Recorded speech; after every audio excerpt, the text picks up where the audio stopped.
The weapon felt heavy in Arya's hands, but she refused to let it drop. Around her, the Grand Council Hall stretched into shadows, its ceiling so high that even the massive dragons before her seemed small. 5 ancient creatures sat in a semicircle, their scales reflecting the pale light from crystal fixtures overhead. The oldest one, General Shard, had eyes like frozen lakes. Those eyes watched the young woman with something between curiosity and sadness. Arya's finger rested near the trigger of the plasma rifle. The weapon had belonged to her grandfather, a soldier who fought in wars before she was born. Her mother kept it locked away for 19 years. 6 months ago, when her mother died, Arya found it along with a journal that changed everything she thought she knew about her life. "I want answers," Arya said. Her voice echoed through the hall. "The journal says my father was human. It says he fought alongside dragons during the Unity War. It says he disappeared 20 years ago, right after I was born." "You were there, General Shard. You knew him." The blue dragon shifted his massive body. His claws scraped against the polished floor. Behind Arya, she heard the nervous movements of human embassy guards. Ambassador Wade stood near the entrance, his face pale with worry. He had tried to stop her from coming here, but Arya walked past him anyway. "Young human," General Shard began, his voice like distant thunder, "there are truths that cause more harm than silence." "My mother is dead," Arya interrupted. Her hands tightened on the rifle. "She spent her whole life protecting secrets. Every time I asked about my father, she changed the subject. Every photo album had missing pages. Every story stopped before it reached him. I found her journal hidden in a safe. Do you know what she wrote on the last page?"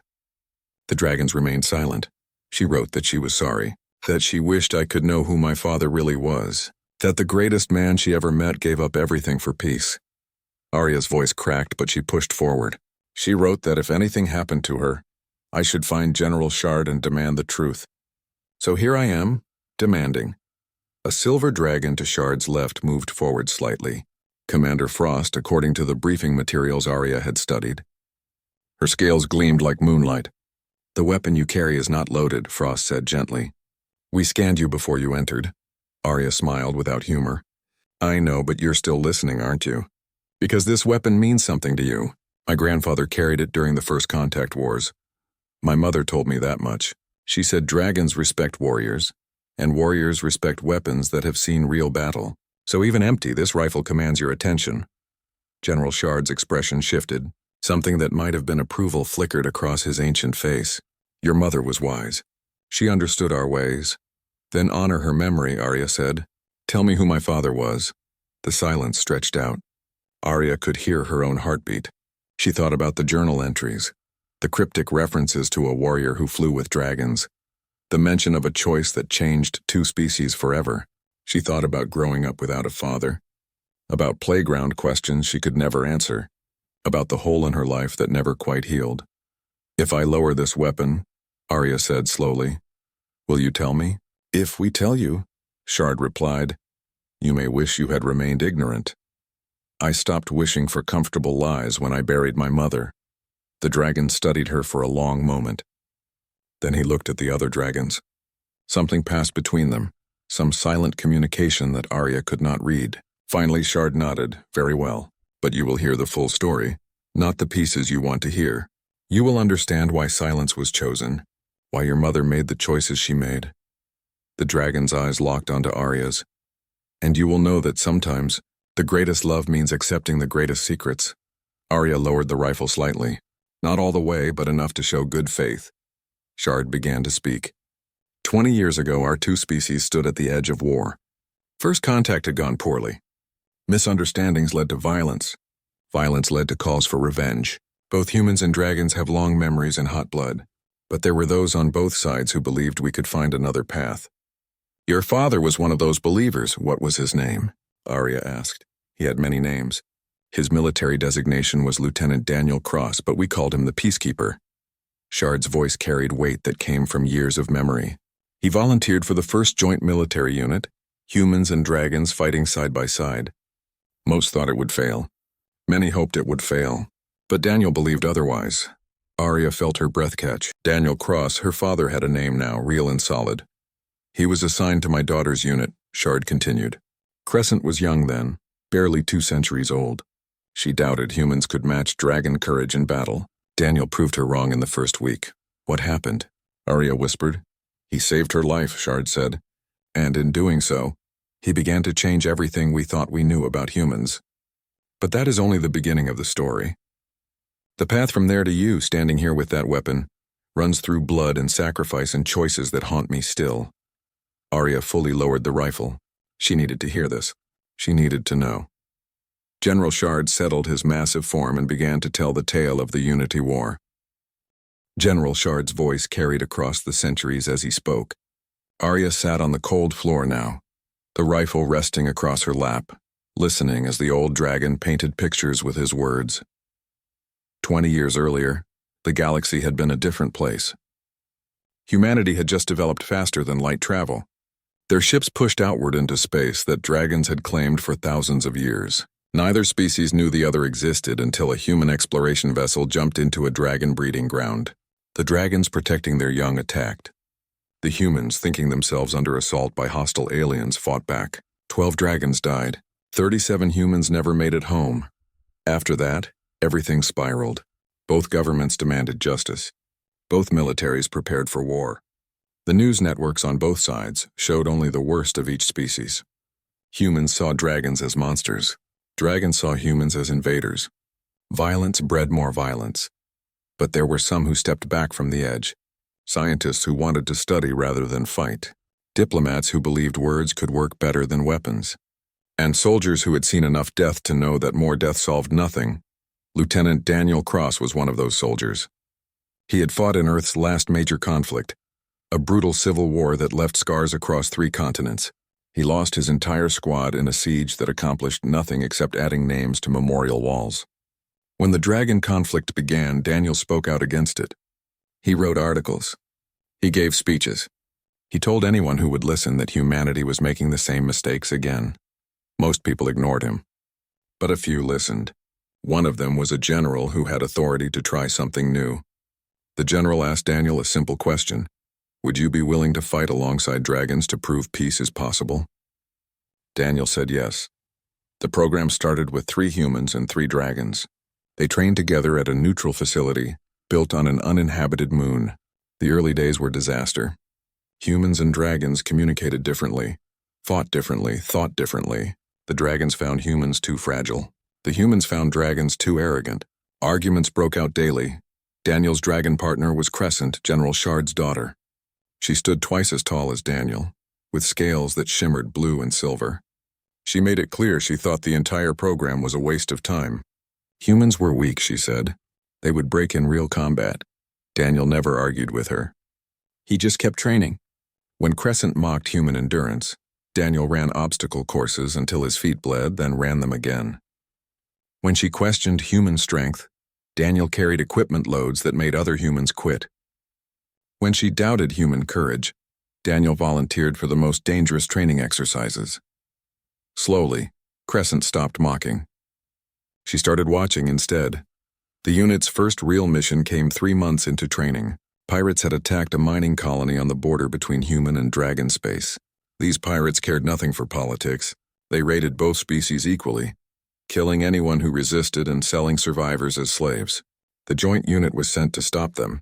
It should have been simple. Intelligence reports said the pirates numbered about 20, poorly armed and undisciplined. The unit had 6 highly trained warriors and the element of surprise.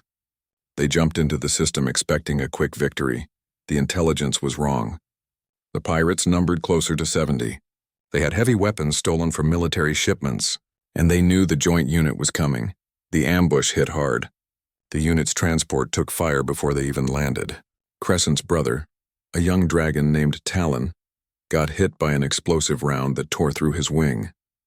He went down screaming. The humans scattered for cover as plasma bolts chewed up the landing zone. Daniel saw Crescent moving toward her brother, saw the pirates focusing their fire on her. She was strong, but even dragon scales could only take so much punishment. He made a choice in half a heartbeat. He ran into the open, firing his rifle to draw attention away from Crescent. It worked. The pirates shifted their aim toward the human. Daniel dodged and weaved, using every bit of training and instinct he had. He made it to a cargo container and took position. laying down covering fire so Crescent could reach her brother. But there were too many pirates. They flanked Daniel's position. A grenade landed next to him. Daniel grabbed it and threw it back, but the explosion still caught him. Shrapnel tore through his left side. He felt ribs crack. Blood filled his mouth. The logical thing would have been to fall, to let his body shut down, to wait for medical help. Human bodies were not built to keep fighting with those kinds of injuries. But Daniel did not fall. He kept firing. He held that position for 3 more hours while the rest of the unit organized a defense and called for backup. Crescent never forgot watching him fight. She told the other dragons later that she saw something in Daniel that day. Not strength of body, but strength of will. He refused to quit because quitting meant his friends would die. His body was breaking, but his spirit would not bend. When reinforcements finally arrived and secured the area, medics found Daniel still conscious at his position. He had lost so much blood that he should have been dead. His organs were shutting down, but he was still holding his rifle, still watching for threats. The medics said later that they had never seen anything like it. Human or dragon, most warriors would have died from those wounds. Daniel lived because he decided to live. Because people needed him to live. He spent 2 months recovering. The dragons brought him medicine from their homeworld, substances that helped human bodies heal faster. General Shard himself visited Daniel in the hospital. The old dragon looked at the young human and said something that became famous in both militaries. "You have taught us that courage lives in the heart, not in the size of one's claws." When Daniel recovered and returned to duty, everything had changed. The joint unit was no longer an experiment. It was a symbol. More units formed, mixing humans and dragons who learned to trust each other. The success of these units made peace talks possible. Politicians could not deny that the species could work together when soldiers proved it in blood. Daniel became a hero to both sides. News networks that once called for war now showed footage of him fighting alongside Crescent. Children played games pretending to be the joint unit. Public opinion shifted. That was when Daniel met Rebecca. She was a xenobiologist studying dragon-human medical compatibility. The military wanted to know if treatments could work across species. Rebecca spent her days in laboratories testing medicines, mapping genetic similarities, searching for ways to save lives. She was brilliant and dedicated, and she believed that science could build bridges between species. They met at a ceremony honoring the joint unit's success. Rebecca was there representing the medical corps. Daniel was there wearing more medals than he felt comfortable carrying. Their eyes met across a crowded room and something sparked. They talked for hours that night. About war and peace, about the future, about hope. Daniel found himself telling her things he had never told anyone. Rebecca listened the way scientists listen, with full attention and genuine interest. They fell in love slowly, then all at once. But military regulations forbade relationships between serving members of different species militaries. The rule existed to prevent conflicts of interest, to avoid complications. Daniel and Rebecca knew the rule. They broke it anyway. For 6 months, they kept their relationship secret. They met in quiet places, away from cameras and official eyes.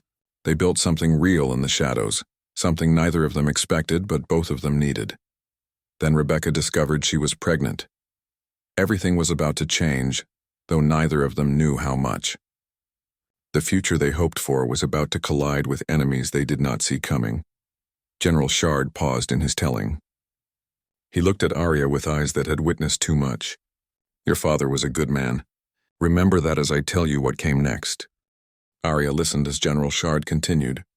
The ancient dragon's voice grew heavier with each word, as if the memories themselves had weight. Rebecca knew the pregnancy would cause problems. Human-dragon relationships were already controversial. A child from such a union would become a political weapon for those who wanted conflict. She kept the secret for 3 weeks, trying to figure out what to do. Then she told Daniel. They met in her research lab late one night. The facility was empty except for automated systems humming in the background. Rebecca showed Daniel the test results. For a long moment, he just stared at the data. Then he pulled her close and held her. Neither of them said anything for several minutes. They both understood that their private joy would become a public crisis. What they did not know was that they were already being watched. The Flame Council was a group of dragon extremists who believed their species should rule the galaxy alone. They saw humans as inferior creatures who had gotten lucky with technology. The peace between species offended everything they believed. They had tried political manipulation, failed. They had tried terrorist attacks, been stopped. Now they were trying something more subtle. They were gathering information, looking for weaknesses they could exploit. One of their agents worked in medical records.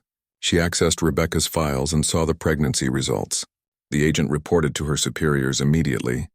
The Flame Council held an emergency meeting. They saw an opportunity. A human and a dragon having a child together would be proof, they argued, that humans were contaminating dragon culture. They could use the scandal to restart calls for war. But first they needed to eliminate Daniel and Rebecca before the pregnancy became public. Make it look like an accident. Use the tragedy to fuel hatred. The Flame Council sent assassins to Rebecca's research station.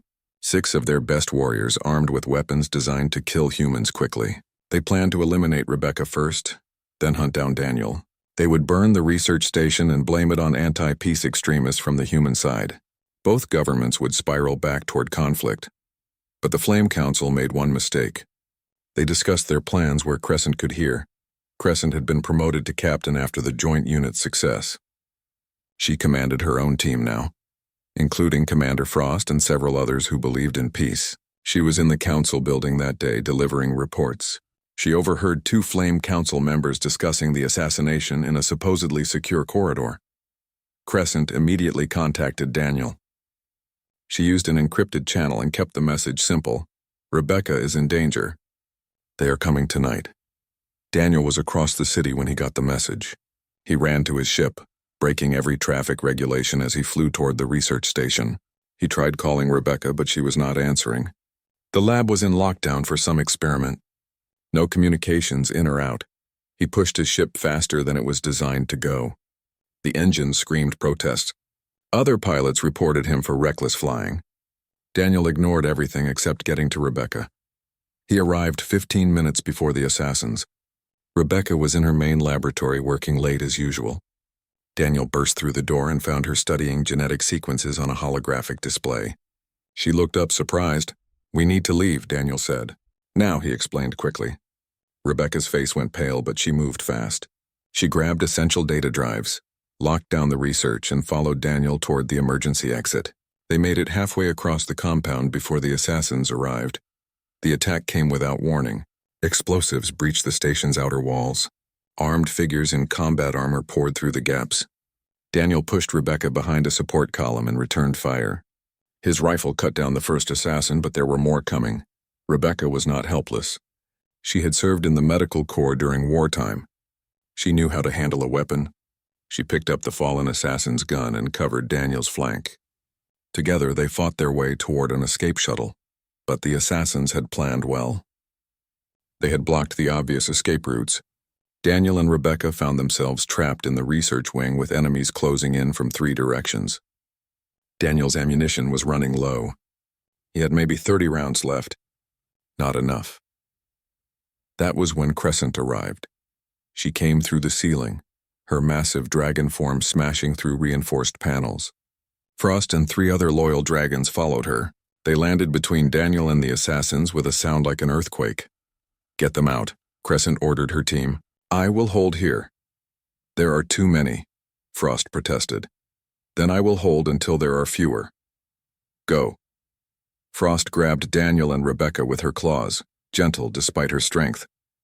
The other dragons formed a protective barrier as Frost launched back through the hole in the ceiling. Behind them, Crescent roared a challenge that shook the station's foundations. The Flame Council assassins realized their plan was falling apart. They threw everything they had at Crescent. She was 1 dragon against 6 trained killers with military-grade weapons. She fought like her father had taught her, using the environment, turning their numbers against them. She brought down 2 assassins in the first minute, but they were good and they were prepared. One of them had a weapon specifically designed to punch through dragon scales. An armor-piercing round caught Crescent in the chest. She stumbled. Another round hit her wing. She went down. General Shard arrived with reinforcements 3 minutes later. He came in rage and fear, knowing his daughter was in danger. His soldiers swept through the station, overwhelming the remaining assassins. They captured 4 alive. 2 died fighting. Shard found Crescent in the burning research wing. She was still breathing, barely. Blood pooled around her massive form. Shard called for medics, but he could see it was too late. The wounds were too severe. Daniel was already there. Frost had brought him back despite his protests. He knelt beside Crescent's great head, his hand on her scales. "I am sorry," Daniel said. His voice broke. "You saved us. You saved my family." Crescent's eye focused on him. When she spoke, her voice was weak but clear. "You showed us a better way. Someone had to protect it." She looked at her father. "Do not let my death restart the war. Promise me." Shard promised, though the words tasted like poison.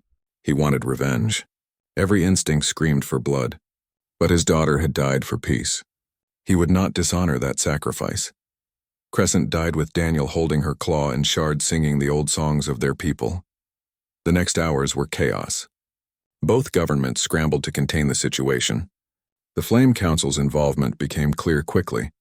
The captured assassins talked under interrogation, but releasing that information would be almost as bad as the assassination itself. It would show that dragon extremists nearly murdered a human hero and his lover. It would fuel calls for retaliation on both sides. The solution came from an unlikely source. Rebecca, still in shock from the attack, proposed a cover-up. Hide Daniel's relationship with her. Hide the pregnancy. Create a story that blamed pirates or random extremists. Protect the peace by protecting the secret. Ambassador Wade supported the idea. General Shard, grieving and angry, agreed because his daughter had died for peace. Daniel refused at first. He wanted the truth known, but Rebecca convinced him. She reminded him of the child. Their daughter would be a target if the truth came out. The Flame Council had members throughout Dragon Society. They would never stop hunting. Daniel finally agreed, but the cost was higher than anyone expected. During the fight, he had taken wounds that human medicine could barely treat. Dragon medicine could help, but combining the two was experimental. The doctors tried everything. They managed to keep Daniel alive, but he would not wake up. His body healed, but his mind stayed locked away, trapped in some state between consciousness and sleep. The official story became this. Captain Crescent died fighting pirates. Lieutenant Daniel Cross disappeared in the same battle, presumed dead. Rebecca was relocated for her safety. Her connection to Daniel erased from official records. Rebecca gave birth to Arya 3 months later. She raised her daughter alone, telling her nothing about Daniel. It was the only way to keep her safe. Every day Rebecca wanted to tell the truth. Every day she chose silence instead, choosing her daughter's life over her own pain.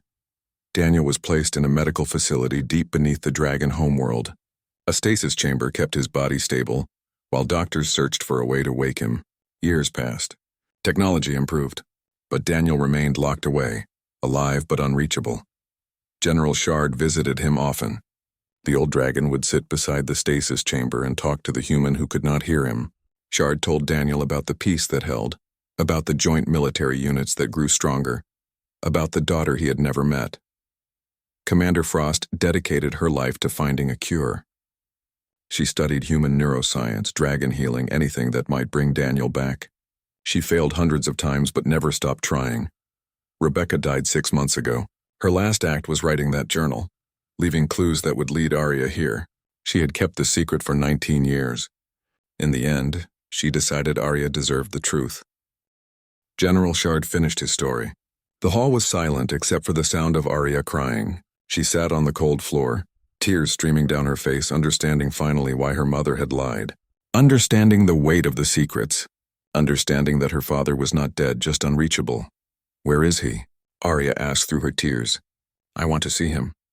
The medical facility existed in silence.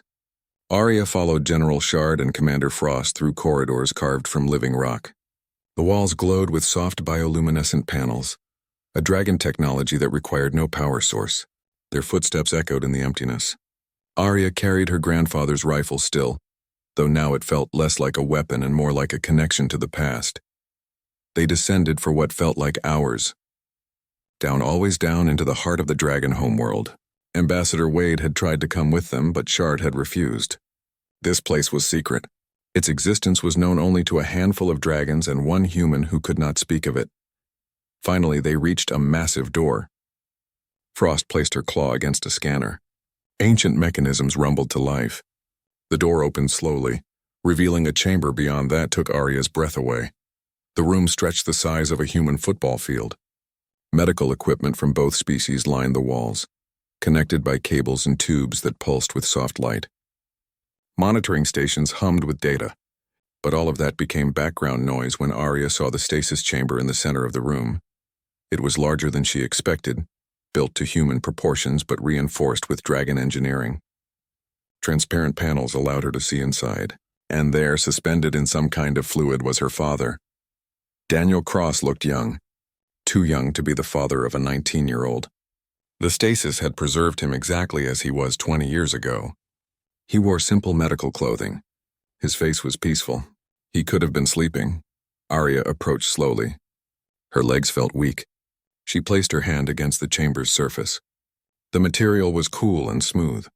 She could see her father's face clearly. She had his nose, his strong jaw, his dark hair. "He looks like he could wake up any moment," Arya whispered. "We thought that too at first," Frost said softly. The silver dragon moved to stand beside Arya. "The first year we expected him to open his eyes. The second year we started to worry. By the 5th year we accepted that standard methods would not work." "What happened to him?" Arya asked. She could not look away from her father's face. Frost pulled up holographic displays showing brain scans. "His body healed. Dragon medicine combined with human techniques repaired the physical damage. But his consciousness retreated somewhere we cannot reach. Imagine a person walking into a room and closing the door behind them. We can see the room. We can knock on the door, but the person inside does not answer. Why?" Arya turned to face Frost. "Why would his mind lock itself away?" "We have theories," Shard said. He had been standing back, giving Arya space. Now he moved forward. The trauma of what happened. The wounds. The knowledge that Crescent died protecting him. Sometimes the mind protects itself by shutting down. Daniel saw too much horror. Lost too much. Perhaps some part of him decided it was easier to stay locked away than face the pain of being awake. Arya looked back at her father. She tried to imagine what he had been through. Fighting for peace while others wanted war. Falling in love knowing it was forbidden. Learning he would be a father. Then watching someone die to save him. All of that in just a few years. Maybe Shard was right. Maybe Daniel's mind had decided the world was too painful to face. "Have you tried waking him?" Arya asked. "Everything," Frost replied. "Chemical stimulation. Electrical impulses. Neural mapping. Quantum resonance techniques that human science has not even discovered yet. Nothing reaches him. His brain shows activity, he dreams, but he will not respond to external stimulus." "There must be something," Arya insisted. Frost hesitated. She looked at Shard. The old dragon nodded slowly. "There might be one option," Frost said carefully, "but it is dangerous. Possibly fatal. Tell me." Frost manipulated the holographic displays. New images appeared showing complex neural pathways. 3 years ago, I discovered something interesting. Daniel's brain activity increases when certain people are near his chamber. Specifically when Shard visits, people he knew who mattered to him. "He can sense us?" Shard asked, surprised. "On some level, yes. His consciousness is not gone. It is hiding. When familiar presences approach, there are spikes in activity. Like someone in that locked room hearing voices they recognize outside the door. They do not open the door, but they listen. So if I stand near him," Arya said, "he might sense me." "Perhaps. But you are different from us. You share his genetics. You are his daughter." Frost's eyes gleamed with something like hope. Dragon healing techniques include something called neural linking. It allows two minds to connect directly. We use it for treating mental trauma. A healthy mind can guide a damaged mind back to stability. I believe we could create a link between you and Daniel. "Then do it," Arya said immediately. "Wait." Shard held up a massive claw. "You do not understand the risks. Neural linking between two humans is dangerous enough. Between a human and someone in Daniel's state, it could be fatal. If his mind is too damaged, it could pull you in. You could become trapped with him, lost in whatever mental space he inhabits. 2 consciousnesses locked away instead of 1. Or I could bring him back," Arya countered. "Or you could die," Shard said bluntly. "The link requires deep connection. You would experience his trauma, his pain, his memories. All of it would flood through your mind. Most trained dragon healers cannot handle that kind of psychological assault. You are 19 years old with no mental training. He is my father, Arya said simply. My mother spent 20 years protecting me from the truth. She made that choice out of love, and I understand it now. But I am not her. I will not spend my life wondering what might have been. If there is a chance to bring him back, I have to try. Frost and Shard exchanged looks. Arya could see them communicating silently the way dragons did. Finally, Frost spoke. If you attempt this, you will need preparation. The neural link cannot be established safely without training. You would need to learn meditation techniques to protect your own consciousness. You would need to understand what you might encounter in Daniel's mind. You would need 3 days minimum. Then start teaching me, Arya said. The training began that night. Frost brought in dragon mind healers, ancient creatures who had spent centuries studying consciousness. They taught Arya techniques for maintaining mental barriers, how to separate her thoughts from someone else's, how to navigate shared mental space without losing herself. It was harder than anything Arya had ever done. Meditation required stillness she did not possess. The healers made her sit for hours, breathing in specific patterns, visualizing shields around her consciousness. At first, she could barely manage 5 minutes. Her mind raced. Thoughts of her father, her mother, the Flame Council, everything competed for attention. But slowly, she learned. By the second day, she could maintain meditation for an hour. By the third day, she could feel the barriers in her mind, invisible walls that would protect her from being overwhelmed. Ambassador Wade visited on the second day. He found Arya sitting cross-legged in a meditation chamber surrounded by humming dragon technology. Your government wants you to come home, Wade said gently. They are worried about you. Tell them I will come home when I am ready, Arya replied without opening her eyes. What you are planning is suicide, Wade continued. I have spoken with the dragon medical experts. They give you a 30% chance of success, a 40% chance of getting trapped in the neural link, a 30% chance of death. Those are better odds than doing nothing, Arya said. Tell me something, Ambassador. Did you know? About my father? Wade was silent for a moment. No, I arrived in this post 5 years ago. The cover-up was complete by then. I knew Daniel Cross was a hero of the Unity War. I did not know he was alive. How many people did know? General Shard, Commander Frost, perhaps a dozen dragon medical personnel. On the human side, maybe 3 people in the highest levels of government. Your mother made them promise to keep the secret. She was protecting me, Arya said softly. She opened her eyes and looked at Wade. I understand that now, but the time for secrets is over. If I succeed in waking my father, the truth will come out. The Flame Council will know. They will come for us. Then why risk it? Wade asked. Because some things are worth the risk. My father understood that. He risked everything for peace. My mother understood it. She gave up the love of her life to protect me. Now it is my turn to risk something. Maybe that is what it means to be Daniel Cross's daughter. Wade left without another word. He could see there was no changing her mind. On the third night, Frost came to Arya's meditation chamber. It is time, the silver dragon said. Are you ready? Arya stood. She had been ready since she first saw her father's face in that stasis chamber. Yes, they returned to the medical facility. Technicians had prepared a second chamber next to Daniel's. Arya would lie inside while the neural link was established. Monitoring equipment covered every surface. Dragon and human medical personnel stood ready for emergencies. Shard was there, watching with his ancient eyes. Your mother would be proud of you, he said to Arya. And terrified. That is what parents feel when their children do brave, foolish things. Arya managed a smile. Then she climbed into the chamber. The lid closed over her. Fluid filled the space, warm and breathable. The sensation was strange but not unpleasant. She could see out through the transparent panels. She could see her father's chamber right next to hers. Frost's voice came through speakers. The link will establish in 60 seconds. Remember your training. Maintain your barriers.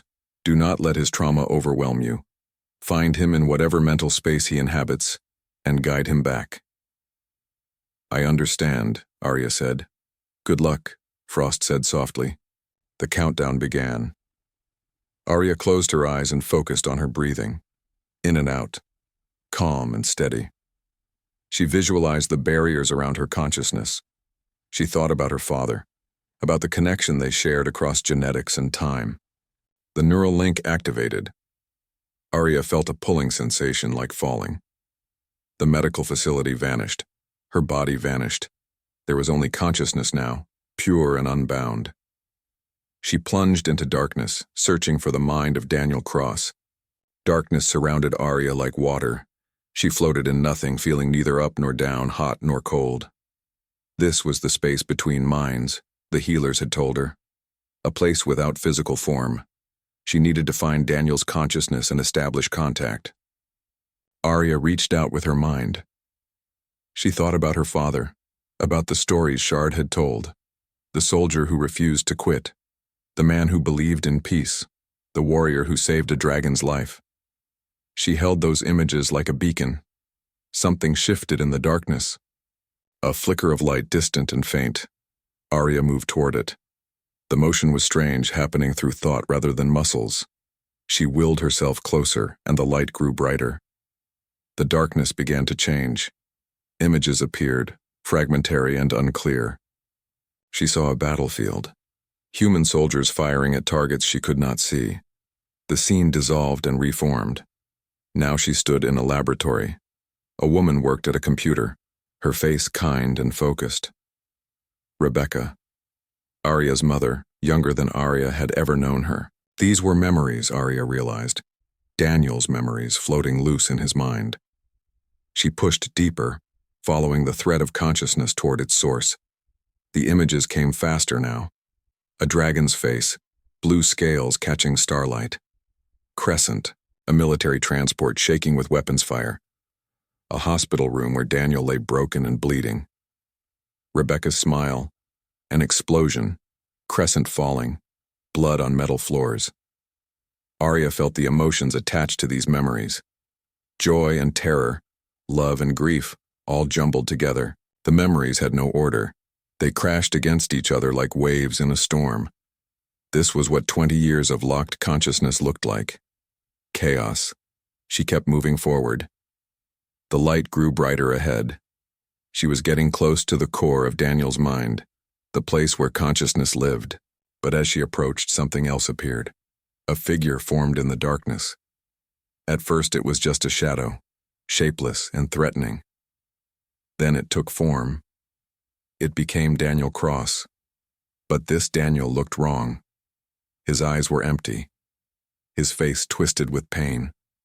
This was not her father. This was something else. "Who are you?" Arya called out. The shadow Daniel moved toward her.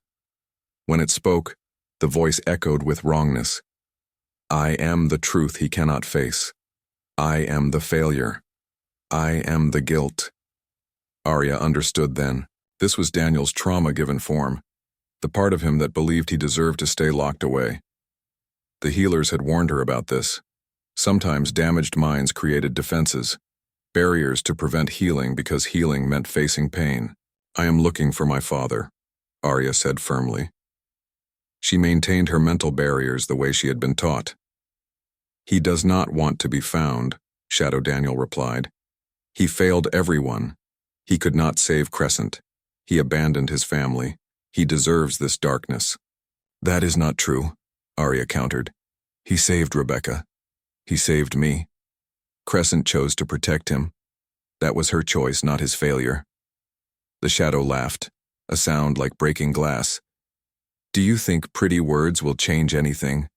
He has had 20 years to face these truths. He chose sleep instead. He chose to hide rather than accept what he did." The shadow Daniel lunged at Arya. She felt his presence trying to overwhelm her consciousness.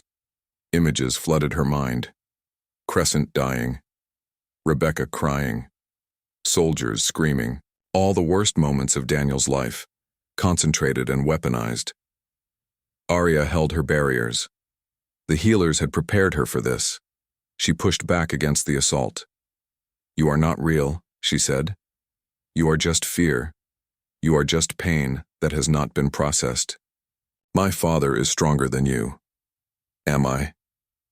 The shadow pulled back, regarding her with those empty eyes. "Then where is he? If he is so strong, why has he not emerged in 20 years?" Because he is tired, Arya said. A realization struck her. He fought for so long, for peace, for love, for a better world, and it cost him everything. He is not hiding because he is weak. He is resting because he used all his strength. The shadow Daniel tilted its head. Then let him rest. Why disturb him? Why drag him back to a world that took everything from him? Because he has a daughter, Arya said simply. Because I am here. Because the world he fought for still exists, and it needs to know what he sacrificed for it.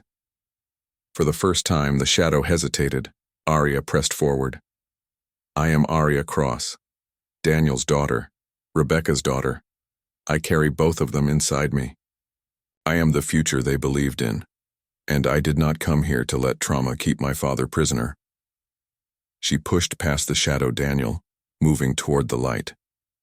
The shadow tried to stop her, but its grip was weaker now. Arya's certainty gave her strength. She broke through the barrier and found herself in a new space. This place looked like a room.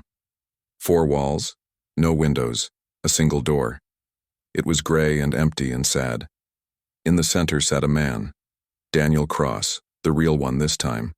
He sat with his back against the wall, knees pulled to his chest. He looked exhausted. Daniel, Arya said softly. He looked up. His eyes focused on her slowly, as if waking from a dream. Who are you? His voice was rough from disuse. My name is Arya. I am your daughter. Daniel stared at her. Several emotions crossed his face. Confusion, disbelief, hope, fear. Rebecca had a daughter? She had me, 19 years ago. She raised me alone. She told me stories about a hero, though she never said his name. She died 6 months ago. Arya moved closer, kneeling in front of her father. She left me a journal. It led me to General Shard. He told me everything. Everything, Daniel whispered. He looked away. Then you know I failed. You know Crescent died because of me. Crescent died protecting peace, Arya corrected. She made a choice. You did not make it for her. General Shard told me what she said before she died. She told him not to let her death restart the war. She died for something she believed in. I should have protected her better, Daniel said. You were human, Arya replied. You did not have dragon scales or centuries of combat experience. You were a soldier who believed 2 species could live together. You proved it with your actions. Crescent believed in you enough to give her life.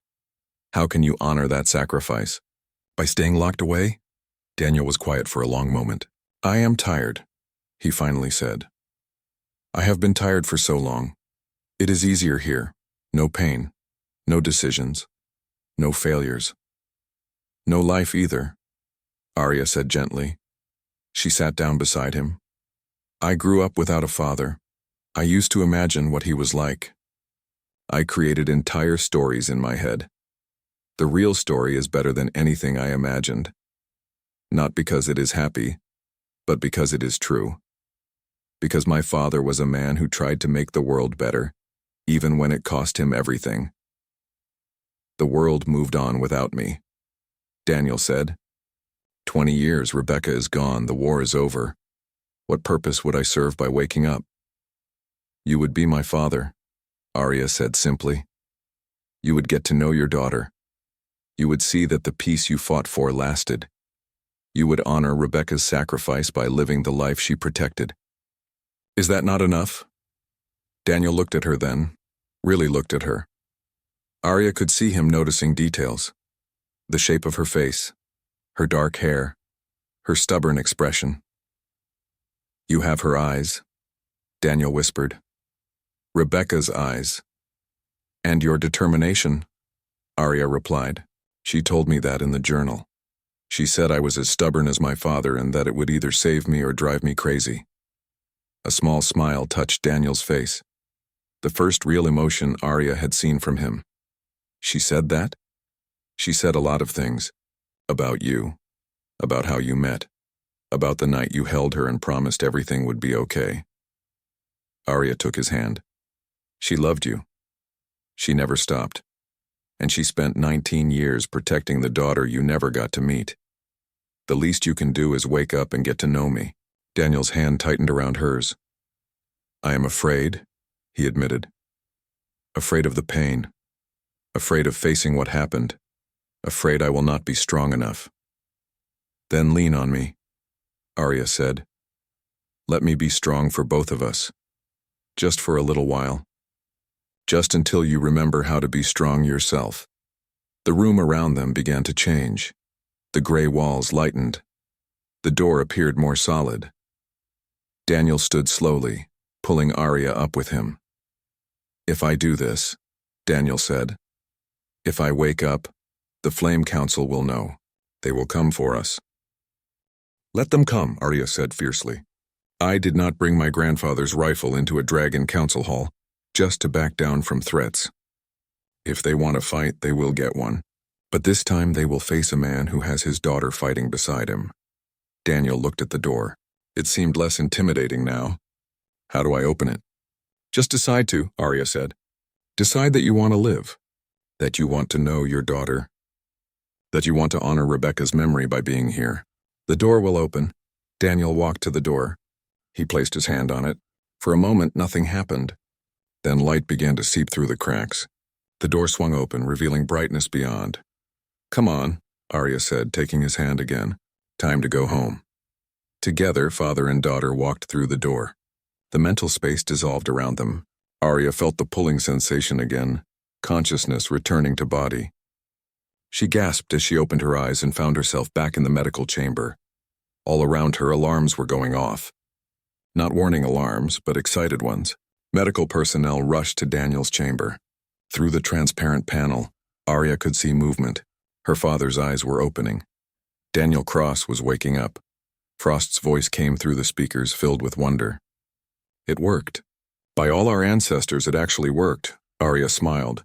She had found her father in the darkness and brought him back to the light. Now the real challenge would begin. But for this moment, this single perfect moment, nothing else mattered. Her father was awake. The medical chamber opened with a hiss. Dragon and human personnel surrounded Daniel as he emerged, weak but conscious. His legs could barely support his weight after 20 years of disuse. 2 human medics caught him before he fell.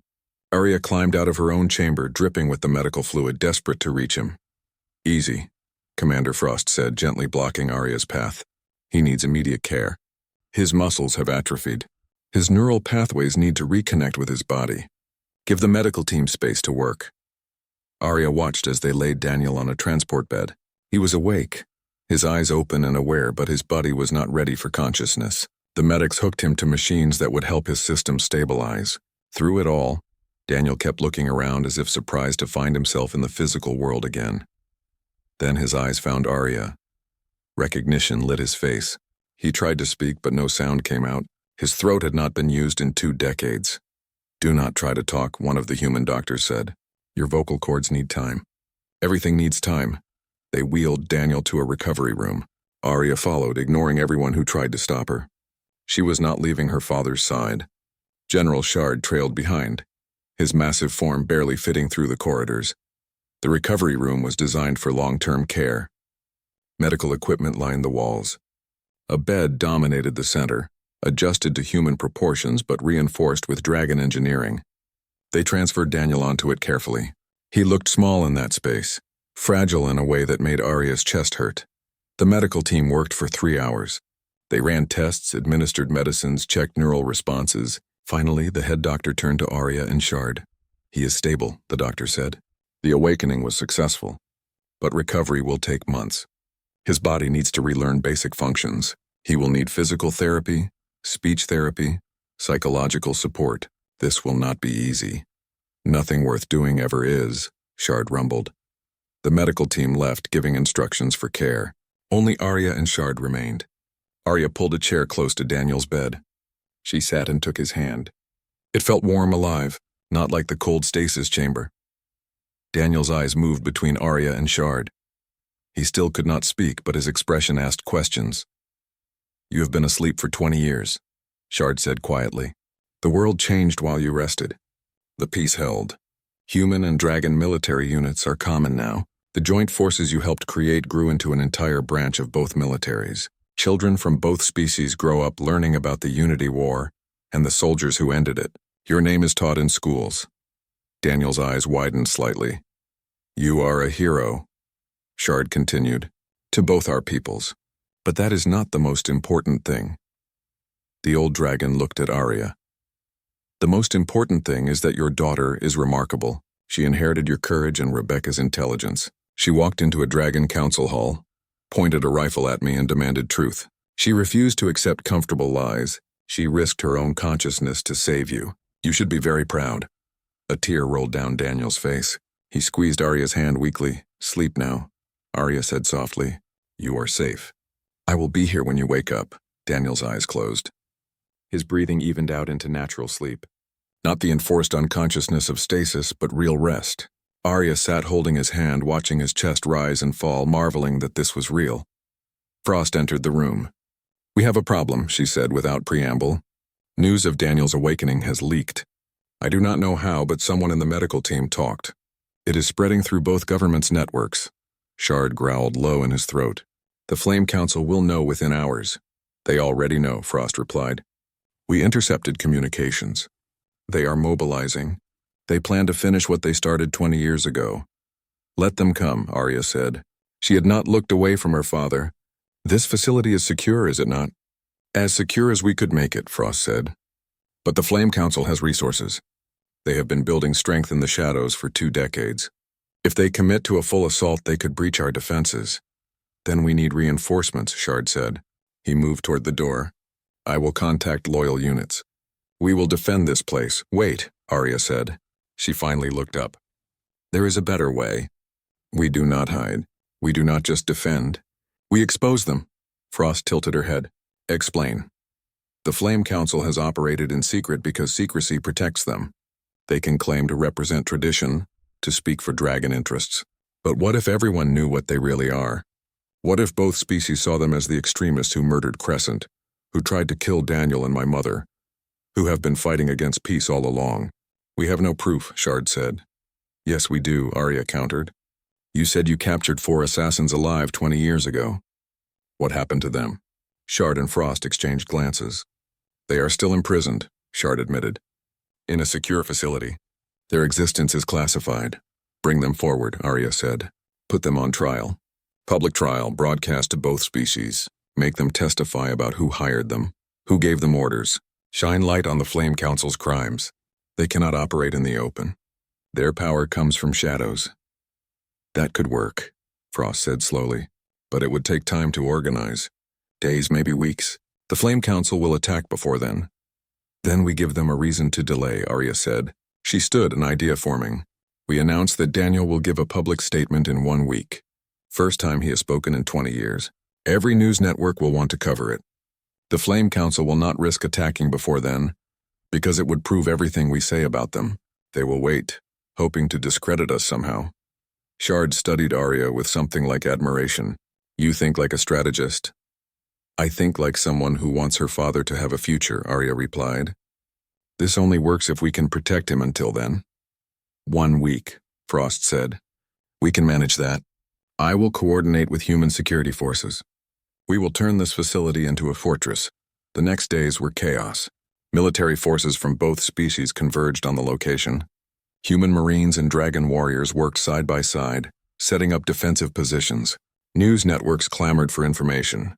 Diplomatic channels burned with activity as both governments tried to manage the crisis. Daniel recovered slowly. His speech returned first, though his voice was weak. On the second day, he spoke Arya's name for the first time. She cried when she heard it, the sound of her father calling her by name. Physical therapy was harder. Daniel's muscles had atrophied severely. Simple tasks like sitting up exhausted him. But he pushed through the pain, driven by determination that had not faded during his long sleep. On the 4th day, Shard brought Daniel a visitor. Ambassador Wade entered the recovery room, his face showing the strain of recent events. Lieutenant Cross, Wade said formally. It is an honor to meet you. I am Ambassador Wade, human diplomatic representative to the Dragon homeworld. Just Daniel, Daniel replied, his voice still rough. I am not military anymore. You are more than military, Wade said. You are a symbol. Both governments are watching how we handle this situation. The Flame Council is watching too. Your statement in 3 days could determine whether we maintain peace or slide back toward conflict. No pressure then, Daniel said with a weak smile. Wade allowed himself a small laugh. Your daughter has caused quite a stir. She violated about 15 diplomatic protocols when she walked into that council hall with a rifle. That sounds about right, Daniel said, glancing at Arya. Rebecca would have done the same thing. Arya felt warmth spread through her chest. Her father understood her already. On the 6th day, intelligence reports confirmed that the Flame Council was planning something. Intercepted communications spoke of a weapon, something they had been developing for years. Details were scarce, but the threat was clear. Frost doubled the guard rotation. Shard moved his command center into the facility. They would not be caught unprepared again. Daniel's recovery accelerated in those final days. Motivated by the approaching deadline, he pushed himself through therapy sessions that left him trembling with exhaustion. By the evening of the 6th day, he could stand unassisted for several minutes. I will be ready, Daniel told Arya that night. They sat together in his recovery room. Whatever happens tomorrow, I will stand and speak. You do not have to, Arya said. We can delay it. No, Daniel said firmly. I have been silent for 20 years. It is time to use my voice again. The 7th day arrived. The facility prepared for both the broadcast and potential attack. News crews from both species set up equipment in a secure conference hall. Military forces stood ready at every entrance. In orbit above the planet, human and dragon warships positioned themselves to respond to any threat. Daniel dressed in simple clothes, refusing the formal military uniform that Wade suggested. He wanted to look like a person, not a symbol. Arya helped him walk to the conference hall, supporting him when his legs threatened to give out. The room filled with journalists, diplomats, and military observers. Cameras focused on the podium where Daniel would speak. General Shard stood to one side, his presence a reminder that dragons supported this moment. Ambassador Wade stood on the other side, representing human interests. Arya helped Daniel to the podium. He gripped it for support, his knuckles white with effort. The room fell silent. Billions across both species watched through their screens, waiting to hear the man who had become legend. Daniel spoke, his voice growing stronger with each word. He told the truth, all of it. His relationship with Rebecca, the assassination attempt, Crescent's sacrifice, the cover-up that was meant to protect peace but instead fed the Flame Council's power. He named the captured assassins and called for their public trial. I have slept for 20 years, Daniel said, looking directly into the cameras. I dreamed of a future where humans and dragons were not just allies but friends, where children from both species played together, where the bonds we form matter more than the species we were born into. That future exists now. I have seen it, and I will not let extremists destroy it. He paused, gathering strength. The Flame Council claims to represent dragon tradition, but they only represent fear. Fear of change, fear of connection, fear of a universe where differences make us stronger instead of driving us apart. Crescent did not die for that fear. She died for hope, and I am awake now to defend that hope. As Daniel finished speaking, alarms blared. The Flame Council had made their move. A ship appeared in orbit, dropping toward the facility. It was old pre-war technology that defense systems did not recognize as a threat until too late. The ship crashed into the ground half a mile from the facility. Its hull split open, revealing armed figures pouring out. Flame Council warriors, 50 at least, armed and armored for assault. Military forces engaged immediately. The battle spread across the compound. Arya heard weapons fire, felt the building shake from explosions. Get Daniel to safety, Shard commanded. He was already moving toward the fight, his massive form ready for war. But Daniel refused to hide. No, he said, his voice cutting through the chaos. I did not wake up to run. He turned to Arya. Your grandfather's rifle. Where is it? In my quarters, Arya replied. Get it, Daniel said. Both of us. We end this together. Arya ran, her heart pounding. She retrieved the rifle and ran back. When she returned, she found Daniel standing without support for the first time, his body remembering old skills, adrenaline, overcoming weakness. She handed him the rifle. Daniel checked it with practiced efficiency, loading rounds from his old military training. "Stay behind me," he told Arya. "Not a chance," Arya replied. She picked up a weapon from a fallen guard. "I am your daughter. We fight together." Daniel smiled. It was the first real smile Arya had seen from him. "That you are." They moved toward the battle. Flame Council warriors had breached the outer defenses. Shard fought at the front line, his claws and fire devastating the attackers. Frost coordinated defenders, her tactical mind turning chaos into strategy. Daniel and Arya took position at a critical choke point.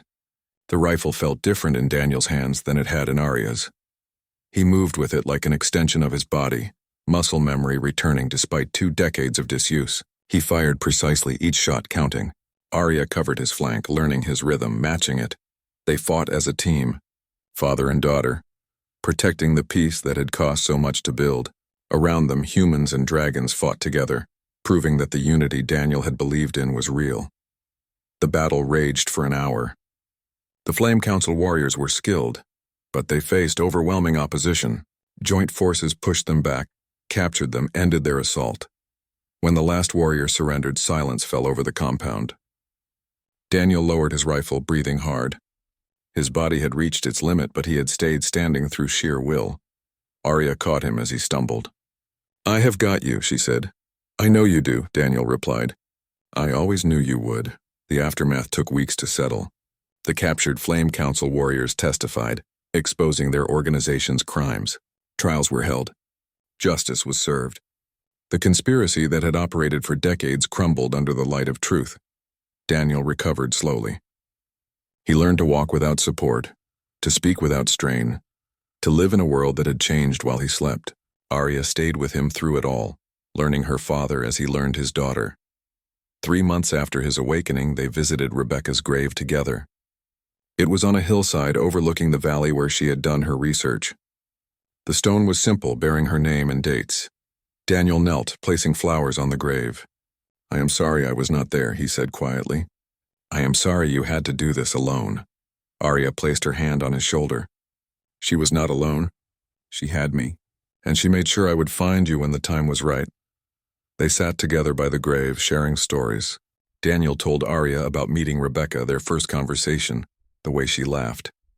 Arya told Daniel about growing up, the bedtime stories her mother told, the way she spoke about courage and sacrifice without naming the man she meant. "What happens now?" Arya asked eventually. Daniel looked toward the horizon. Human and dragon ships flew in formation overhead, a sight that would have seemed impossible 21 years ago. "We live," he said simply. "We honor those who gave us this peace by making sure it lasts. We tell the truth so future generations understand what it cost." He looked at his daughter. "And I get to know the remarkable person my daughter has become." Arya smiled. "I am joining the diplomatic corps. Someone needs to make sure your sacrifice keeps meaning something." "That is my girl," Daniel said. They left the grave as the sun set, father and daughter reunited. Behind them, Rebecca's name caught the last light. Ahead, the future waited. It was not perfect. There would be more challenges, more conflicts, more people who feared change. But the foundation held strong, built on sacrifice and hope, defended by those willing to fight for it. The peacekeeper had returned, and with him came proof that even the deepest sleep could end, that even the greatest trauma could heal, and that love could bridge any distance. The story that began with a young woman holding a rifle in a dragon council hall had become the story of 2 species learning that family was more than biology, that courage could be inherited, and that sometimes the most powerful weapon was simply the refusal to give up on each other. In the end, Arya had asked who her father was. The answer was not just a name or a story. It was a legacy she would carry forward, a peace she would defend, and a bond that neither time nor trauma could break. She was Daniel Cross's daughter, Rebecca's legacy, and the bridge between 2 worlds. And that was enough.